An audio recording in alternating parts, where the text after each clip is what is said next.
The Todd and Erin Daily Stream is brought to you by PC Laptops, with desktops and laptops starting as low as $7.99 with a lifetime parts and service warranty. They fix phones too. Go to PCLaptops.com.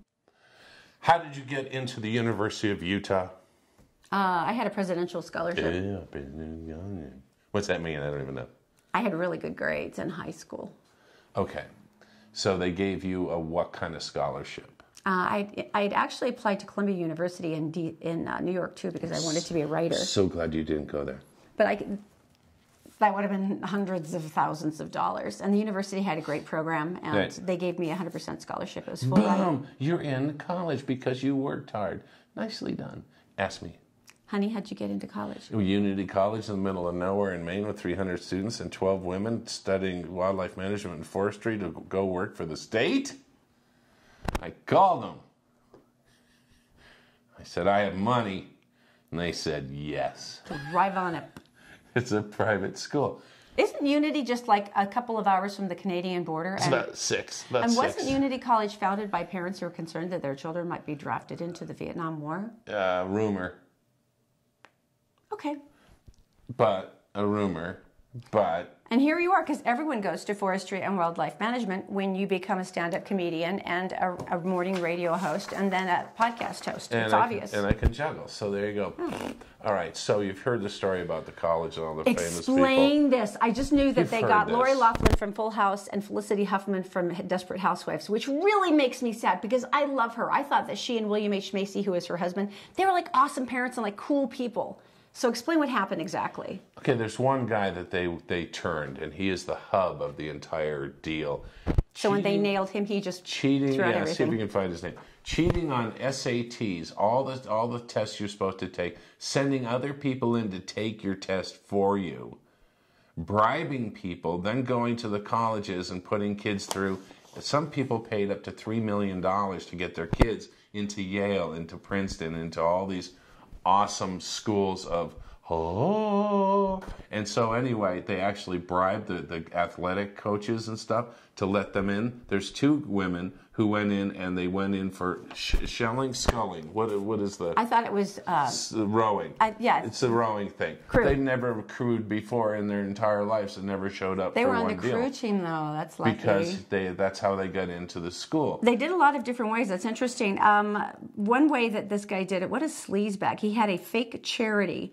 And I guess that's what Felicity Huffman did. She donated $50,000 to his charity. It's William Rick Singer. So that was one of the ways that he laundered money. And who is the woman who Felicity did Huffman. She's the one from Desperate Housewives. And she's that I married liked. to? William H. Macy. Oh, guys. They even had this one interview I watched with them where he goes, hey, we're in the middle of like college applications, so we're all nervous and the kids are working hard. And then I find out you did it by giving hundreds of thousands of dollars to somebody. Wake Forest. Way to go. Georgetown. Stanford. How did he get Ivy League schools to do that? How are you going to maintain your schooling? Somebody will do all of your papers for you. Oh, my gosh.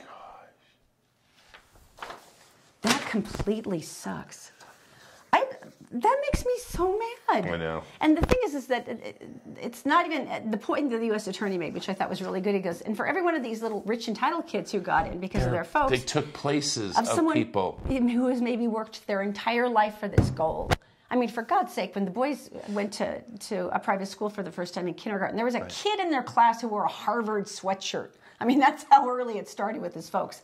But at least they didn't pay for him to go. Did you have this pressure when you were like junior high? If you don't have good grades, you're not going to get into college. And Yes. I had that my entire life through high school. Well, you had a teacher for a father. You couldn't win. Well, unfortunately, I had dyslexia too, and so when I took the SATs, about halfway through, mine burned out, and I just started randomly filling in dots. I was screwed. Learning disabilities like dyslexia were just not understood back then, and you didn't have help, and you didn't, and so you're sitting here going, "What do you?" Oral tests, I was really good at. Sure. But not those little friggin' dots. Tell me something good, would you? We need something good because all these people paid hundreds of thousands of dollars to get their babies into college. It makes you think once again about all the kids who are working their butts off and they're saving money in high school to start going for college because most parents can't afford $300,000. We're just college-oriented today. Well, this one I thought was incredibly cool. Dallas Public Library actually started this because one of the librarians was talking to a couple of girls who were crying. They couldn't afford to get prom dresses for prom, and you know what a big deal prom is. And they'd both been invited, but they're like, I'm trying to save my money for school. I can't. So what do you do? I can't go. And so they'd had to turn the guys down. So what the Dallas Public Library did is they got hundreds and thousands of prom dresses donated, and they started the Fairy Tale Closet program. They've been doing this now for 6 years, all of their Dallas locations. And what they do is the kids can come in and they can go through all the racks of new, gently used and free formal wear that were donated by local residents and retail outlets. As a matter of fact, they even have a special LGBTQ section too for kids who want to be able to attend their proms as well. Where's your prom dress? Where is it right now? Do you know? My mom's house. You could have donated. Oh, I had one of the cutest dresses. But mine was only cute for the era. It was a Gunny Sacks. Anyone who remembers that era will remember what I'm talking about. Yeah. But didn't have padded anything. I could give them all my pageant dresses. I still have all those. See, there and you that's go. exactly what they're wearing now, so I and can do that. You have it in your closet. But I thought this was such an incredible thing. They said they wanted the kids to see that the library was a safe, welcoming place. Yes. And that they were there and they were trying to understand their lives and what they needed, and they wanted to be available for them. As a matter of fact, the Dallas Public Library was the first one to hire a mental health coordinator. Really? And try to get how you get that on city funds so that the people who came in would be able to have access to that. I think that's such an incredible thing, though. And the kids all looked so cute. Oh, they looked so cute in their new outfits. Now they have to make sure that those people who asked them are still like out there. They have to like run and go, I'm in, let's do this. Let's do this, come on. Yeah, whoever it is, I'm in, I'm ready. This story, and I know there's PETA involved, and there's some other organizations that, the Iditarod in Alaska, it's 1,000 miles, it's dog sleds, it's a musher. And it is brutal. It is brutal. The mushers take care of their dogs like they're kids. As they should. They put mittens on them. They As put they should. little booties, and they take this. And they do this thing, and every time they hit a checkpoint, they have vets there who volunteer, and they go in and they make sure the dogs are healthy, make sure there's okay, and they also take a couple blood samples and pee samples to make sure the dogs haven't been hopped up on some We told you about the veterinarians that actually donate their time and go up on their vacation time to run around and catch pee to test it. Don't worry about me. I'm just standing here with a cup. You just keep going. You're good. You know, the dogs are like, what is going on here? That's a lot of pressure. So anyway, one of the racers, Nicholas Petit. I'm going to say petite. It's not petite. It's petite. I think it's petite. Okay, anyway, let's go with that. Anyway, so a lot of times these dogs, they're so like geared up that they started to fight each other, and they do. Well, just like maybe a basketball team where you start exchanging words or something. They tussle. So he goes up and he grabs it, separates the dog, and he yells at one dog. He goes, "Julia, bad dog, musher dog, you." And the other, it's probably not what he said, but the other dogs were like, "What's up with that?" Really? So we put him back. He got him straightened out on the ropes and the collars and the ties, and he goes, "Mush." Are you serious? No. The dogs went on strike. They refused. They said, "No, you yelled at one of us." They pouted. The dogs pouted. I've seen our dog pout, but he would never still like not do something. Oh my gosh. Now some of these guys do have whips. Just to crack, not to hit. Just to, startle them with a noise, which sucks. Yeah, start and tell them to go. This guy didn't. Good. Nor would he ever use it. Because the dogs refused to go. The dogs went on strike. He just laid down. No, he yelled at Bob. No, it's not going to happen. I've never heard of this before. He had a 5-hour lead on a 1,000-mile trek. So he could take a nap, stop for snacks, stretch his legs. He's still in the front. I mean, he had to camp because his dogs would not go. He fed them. He loved them. He patted them. Not gonna go. My fingers are bleeding from scratching your fur. It's time to get up. One guy passes him. The guy won last year. Next guy passes him. Third, fourth, fifth. Finally, in the morning, the dogs were like, "Learned your lesson." I can't believe they did, and they did it as a pack. They just went, "No, we're not getting up." Can you imagine? They're going, "No, you yelled at Bob. Bob, how you feeling?" You don't get any dog treats. You're not doing good, Bob, are you? Not one dog treat. No. And so anyway, Bob's they got feeling up. a little vulnerable. We're all going to just cluster around it for a while. They went up and they finished the race, and he didn't win. Which he Did he place at all? Looked like, well, you'll live. That's a huge. That's a huge cash prize to win. One of the weird things about the Iditarod and any other dog sled race is a lot of times the sleds come over with the dogs. Explain this because it's hysterical. Not really. No musher. Not for the person, but no human. Human falls off. Don't they tie themselves onto the sled? No, because they'd be killed. There's a drag rope they can grab, and it'll slow the dogs down. They climb back up and get on top and go, no, but a lot of times someone will fall asleep. It's 1,000 miles. You'll fall asleep. You get nappy. And let go, and boom, you're down. And the dogs just keep going, and there's no way to stop them. Anyway, there you go. I cannot believe they pouted. I mean... Go check out corned beef right now. It's on sale. The corners are... Are the flats or the... Okay, I'll tell you. I know it's flats or... I explained it in the video. Okay. Flats are leaner. Points are fatter. $2.99 for the flats. $3.99 for... No, excuse me. $3.99 for the flats. $2.99 for the points. That's what I've seen so far. Go get it. Go get ready. Get your cabbage. Happy St. Patrick's Day ahead of time. There you go. And mush. We're not running because what you said to Bob. That is... I think it's hilarious. You guys I can't... I mean, I know pack mentality, but that's We will see you tomorrow. We will pout as a group. And we're dogs. Todd and Erin daily streams. See you later. That is such a funny story. I can't even imagine his horror, though. They're passing him. How dare you talk to Bob like that? And and he was just like, I know. I don't know what I was thinking. I'm full of shame. I'm terribly sorry.